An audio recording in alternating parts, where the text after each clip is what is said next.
పౌరాణిక గాథల పట్ల శ్రద్ధాభక్తులను పెంపొందింపజేసే అమృతలహరి ఛానల్ని తప్పకుండా సబ్స్క్రైబ్ చేసి లైక్ చేయవలసినది. ధన్యవాదాలు.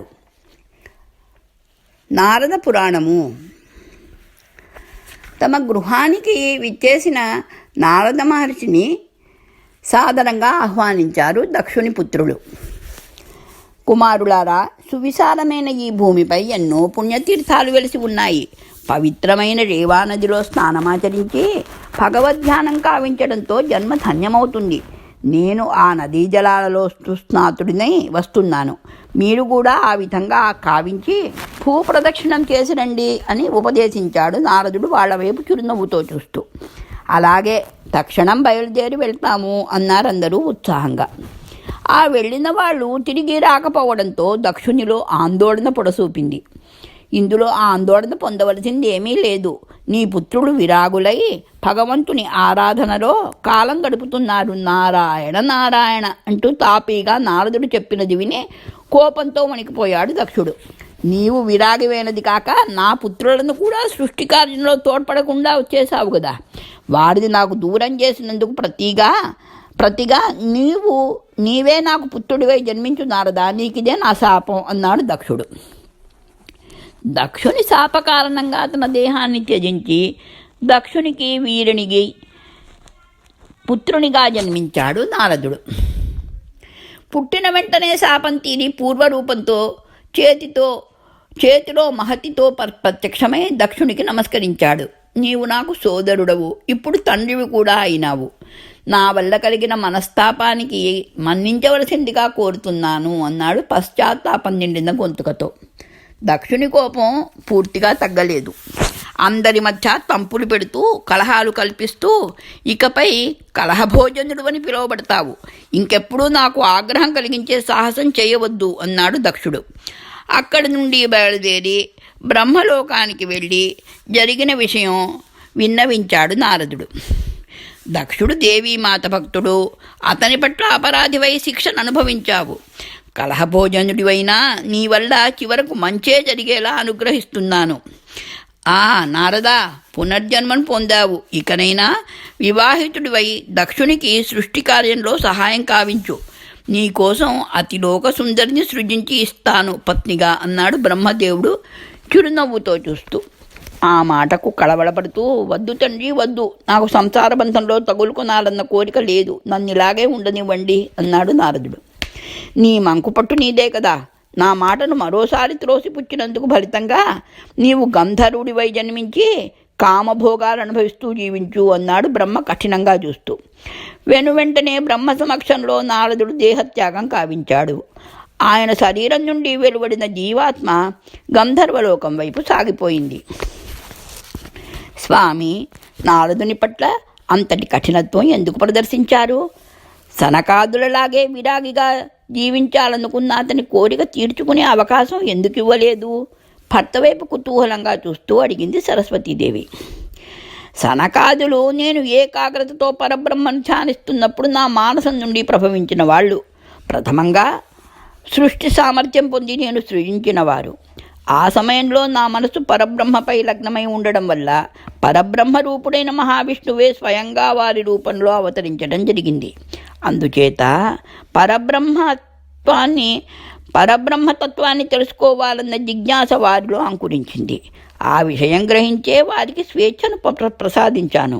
కానీ వారిలా నిస్పృహులు విరాగులు కావడం నాకెంతో ఆవేదన కలిగించింది.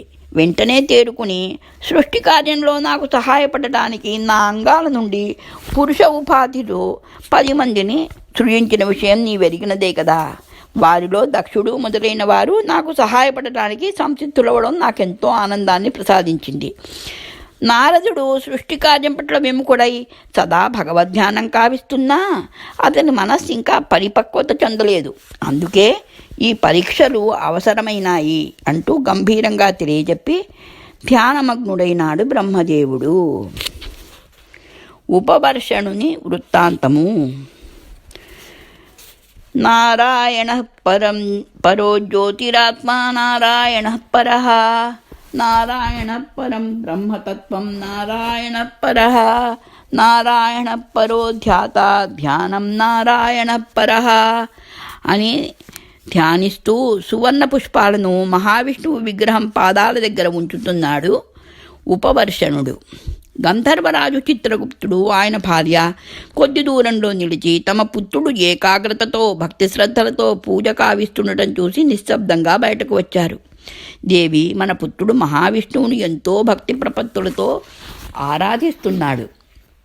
అంతేగాక తన గంధర్వగానంతో అందరినీ సమ్మోహితులను కావిస్తున్నాడు. సద్గుణ సంపన్నుడైన పుత్రుని చూస్తుంటే నా పితృహృదయం ఆనందంతో పరవశించిపోతున్నది అన్నాడు చిత్రగుప్తుడు. అవును స్వామి, అతనికి తగిన కన్యతో వివాహం జరిపించి ఆ ముచ్చట చూసి ఆనందించాలని నా మాతృహృదయం తహతహలాడుతున్నది అన్నది అతని పత్ని. వాళ్ళిద్దరూ ముచ్చటించుకుంటుండగానే పూజ ముగించి వచ్చి నమస్కరించాడు ఉపవర్షణుడు. ఆదరంగా లేవనెత్తి, నీకు తగిన కన్యతో వివాహం జరిపించి పట్టాభిషిక్తుడివి కావించాలని ఆశిస్తున్నాను. ఇక అభ్యంతరాలు చెప్పకుండా దేవ గంధర్వ యక్ష కిన్నెర కింపురుషాది కాంతామణులలో ఒకరిని వరించి మాకు ఆనందం కలిగించు అన్నారు. తల్లిదండ్రులు ఎప్పుడు వివాహ ప్రసక్తి ఎత్తినా నిరాసక్తత వెలిబిచ్చుతుంటాడు ఉపవర్షణుడు. అహర్నిశలు నారాయణుని గుణగానం చేస్తూ గడిపివేయాలన్నదే తన కోరిక. ఆ విషయం స్పష్టంగా తెలియజేసినా తల్లిదండ్రులు గ్రహించటం లేదు.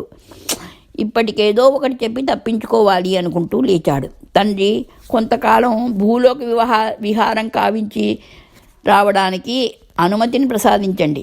కర్మభూమి అయిన ఆ లోకం శ్రీ మహావిష్ణువు పరమేశ్వరుల విహారభూమి కదా. హిమవత్ పర్వత ప్రాంతాలను దర్శించి వస్తాను అని చెప్పి తన స్నేహితుడు పర్వతునితో కలిసి బయలుదేరాడు ఉపవర్షణుడు. హిమవత్ పర్వత ప్రాంతంలో జలజలామని ప్రవహిస్తున్న చెలయేటి ఒడ్డున కూర్చుని గానం చేయసాగాడు ఉపవర్షణుడు. ప్రశాంతమైన పరిసరాలు అతడిని ఎంతగానో ఆకట్టుకున్నాయి. అతడినక్కడే వదిలి ఇతర ప్రాంతాలు చూడబోయాడు పర్వతుడు. ఉపవర్షణుడు ఏకాగ్రతను భంగపరుస్తూ కలకలమని సందడి చేస్తూ కొందరు సుందరీమణులు సెలయేటిని సమీపించి నీళ్లలోకి దిగి జలక్రీడలాడసాగారు. గానం ఆపి వాళ్ల వైపే దీక్షగా చూస్తూ ఉండిపోయాడు ఉపవర్షణుడు. అంతవరకు లేని ఏవో ఊహలు, కోరికలు అతని హృదయంలో చోటు చేసుకున్నాయి. జలక్రీడలు ముగించి వెళ్ళబోతున్న ఆ కాంతల దృష్టి తమను సమీపిస్తున్న పురుషుని మీద పడింది.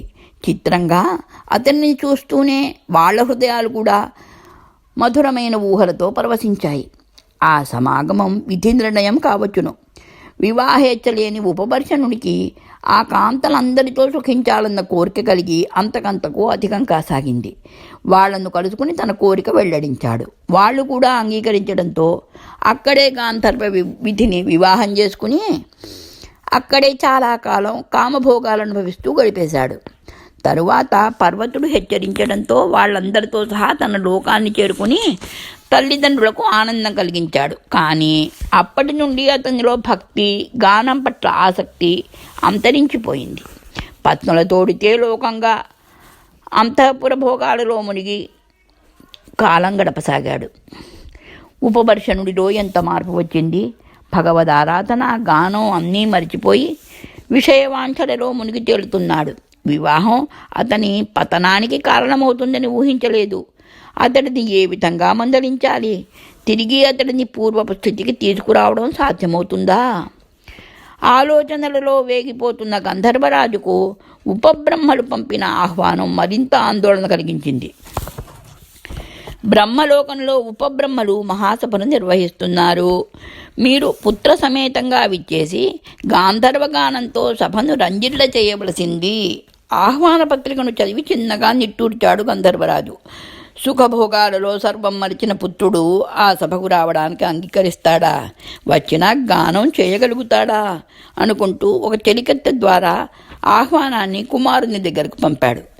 ఎక్కడనున్నాడో గాని తండ్రి వెంట వెళ్ళడానికి అంగీకరించాడు ఉపవర్షణుడు. ఆందోళన తీరి అతను వెంటరాగా బ్రహ్మలోకానికి బయలుదేరాడు గంధర్వరాజు చిత్రగుప్తుడు. బ్రహ్మలోకంలో బ్రహ్మదేవుని సమక్షంలో ఉపబ్రహ్మలు లోకాల స్థితిగతుల గురించి వివరించి చెప్పటం జరిగింది. ఆహ్వానింపబడిన దేవతలు, గంధర్వులు, ఊర్ధ్వలోకవాసులు ఆసీనులై ఆసక్తిగా సభా కార్యక్రమాన్ని తిలకిస్తున్నారు. భూలోకంలో ఆ సమయంలో శాంతి భద్రతలు నెలకొని ఉండడం, రాక్షస బాధ లేకపోవడం అందరికీ ఆనందం కలిగించాయి. సమావేశానంతరం గంధర్వరాజు పక్కన కూర్చుని ఉన్న ఉపవర్షణుని వైపు దృష్టి సారించాడు బ్రహ్మ. గంధర్వులు సామగాన విశారదులు కదా, ఉపవర్షణ నీ గానంతో అందరికీ ఆహ్లాదాన్ని కలిగించు అని ఆదేశించాడు. మీ ఆజ్ఞను శిరసావహిస్తాను అంటూ లేచి అందరికీ నమస్కరించి గానం ప్రారంభించాడు ఉపవర్షణుడు. విష్ణుభక్తి గీతాలు అతను ఆలపిస్తుంటే అందరూ తన్మయత్వంతో వింటూ ఉండడం చూసి ఆందోళన తీరి తేలికపడిన హృదయంతో చూస్తున్నాడు చిత్రగుప్తుడు తృప్తిగా పుత్రుని వైపు. ఆయన ఆనందం ఎంతోసేపు నిలవలేదు. అప్పుడే తమ నాట్యకౌశలం ప్రదర్శించడానికి సభలో ప్రవేశించాడు రంభాద్యప్సరసలు. గానం చేస్తున్న ఉపవర్షణుడి దృష్టి రంభ మీద పడింది. అతనిలో కామవాంఛ ఒక్కసారిగా విజృంభించింది. గానంలో అపశృతులు పలికాయి. తానెక్కడ ఉన్నాడో కూడా మరిచి ఒక్క ఉదుటున రంభను సమీపించి ఆమె చేయి పట్టుకుని శృంగార గీతం ఆలపించాడు, శృతి లయ తప్పిన కంఠంతో. అతని అసభ్య ప్రవర్తనకు అందరూ తీవ్రంగా అభ్యంతరం తెలిపారు. బ్రహ్మ నిప్పులు జరిగే కళ్ళతో చూస్తూ, ఉపవర్షణ, యుక్తాయుక్త విచక్షణ నశించిన నీవు క్షమార్హుడవు కావు.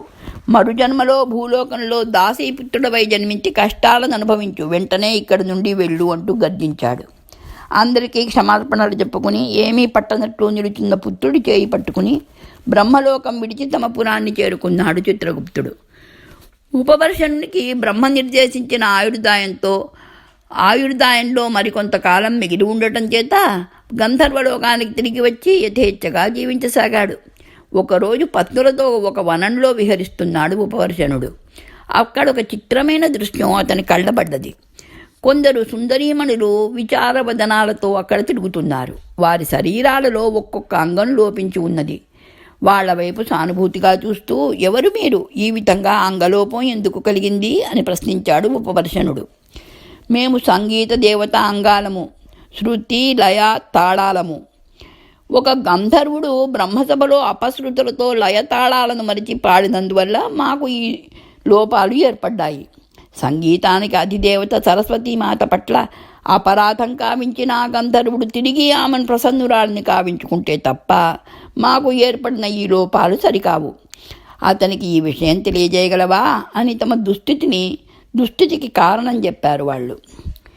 తన వల్ల సంగీత దేవతకు కలిగిన దుస్థితి చూసి పశ్చాత్తాపం చెందాడు ఉపవర్షణుడు.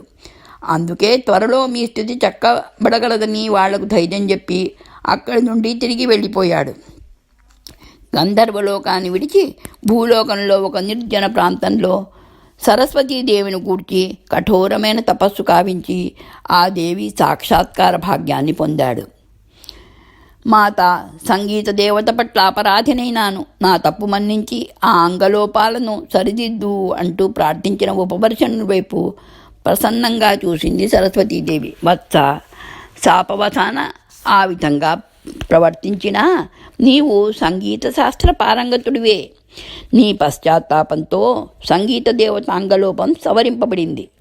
నీ శాపకాలం కూడా పూర్తయింది. ఇక నీ స్వస్వరూపాన్ని పొంది నీ దివ్యగానంతో లోకాలను భక్తిభరితం కావించు అన్నది. అప్పటికి ఆయుర్దాయం పూర్తవడంతో ఉపవర్షణుడు గంధర్వరూపం విడిచి స్వస్వరూపంతో నిలిచాడు నారదునిగా. మాత, మీకు నా శతకోటి ప్రణామాలు అంటూ నమస్కరించాడు. సరస్వతీదేవి అనుగ్రహించిన మహతి తిరిగి ఆయన చేతులను అలంకరించింది. ఆమె వెంట బ్రహ్మలోకానికి వెళ్ళి బ్రహ్మదేవునికి నమస్కరించాడు. అతని వైపు ప్రసన్నంగా చూసి, సరస్వతీదేవిని ఉపాసించి పునీతుడివైనావు. ఇకపై భగవన్నామ సంకీర్తన కావిస్తూ భక్తి మార్గాన చరించు. కల్పాంతంలో దాసీపుత్రునిగా జన్మించి నేనిచ్చిన శాపఫలాన్ని అనుభవించగలవు అంటూ శాపాన్ని సవరించాడు బ్రహ్మదేవుడు. శౌనకాది మునులారా, ఆ విధంగా మొదట్లో బ్రహ్మ ఆగ్రహానికి గురైన నారదుడు సరస్వతీదేవి అనుగ్రహంతో సంగీత శాస్త్ర పారంగతుడై సదా నారాయణ ధ్యానం చేస్తూ లోక సంచారం కావిస్తూ వార్తలను తన వెంట తీసుకువస్తూ అందరికీ ప్రీతిపాత్రుడైనాడు. దక్షుని శాపం చేత నారదుని వల్ల కలహాలు సంభవించినా అవి చివరకు లోక కళ్యాణకారకాలే అయ్యేవి. నారాయణ ధ్యానం కావిస్తూ జ్ఞానామృతాన్ని అందరికీ పంచిపెట్టే మహర్షులలో జ్ఞానామృతాన్ని అందరికీ పంచిపెట్టి